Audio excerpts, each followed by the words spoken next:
వికారాబాద్ జిల్లాలో అధికారులపై దాడుల వెనుక బీఆర్ఎస్ కుట్ర ఉందని ఎంపీ కిరణ్ కుమార్ రెడ్డి మండిపడ్డారు. ఫార్మాసిటీ కోసం ప్రజాభిప్రాయ సేకరణ చేస్తున్న అధికారులకు సమస్యలు చెప్పుకోవాలి కానీ దాడులు చేయడం ఏంటని ప్రశ్నించారు.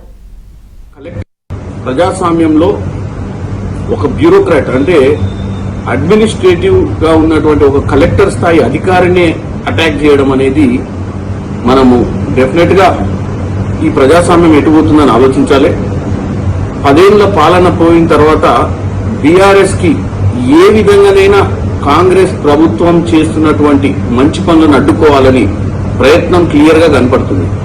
ఫార్మా సిటీ కోసం అని చెప్పి అంటే ఫార్మా కంపెనీలు ఏర్పాటు కోసం అని చెప్పి అక్కడ పబ్లిక్ గ్రీవియన్సెస్ ని ఏర్పాటు చేసి పబ్లిక్ ఒపీనియన్ తీసుకునే ప్రయత్నం చేస్తున్న సమయంలో ఏదైతే చర్చ చేయాలి కానీ నిన్న మనం చూసినట్టయితే ఆ యొక్క దాడిని ప్రోత్సహించిన వారందరూ కూడా బీఆర్ఎస్ కార్యకర్తలుగా మనం నిన్న గమనించినాం.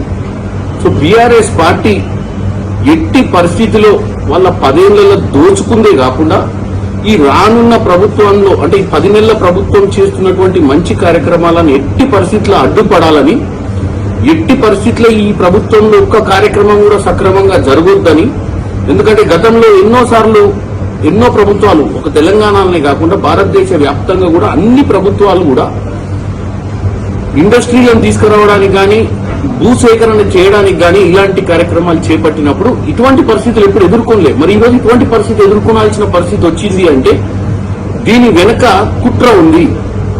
బీఆర్ఎస్ పార్టీ వైఖరిని తెలంగాణ ప్రజలు గమనించాలి.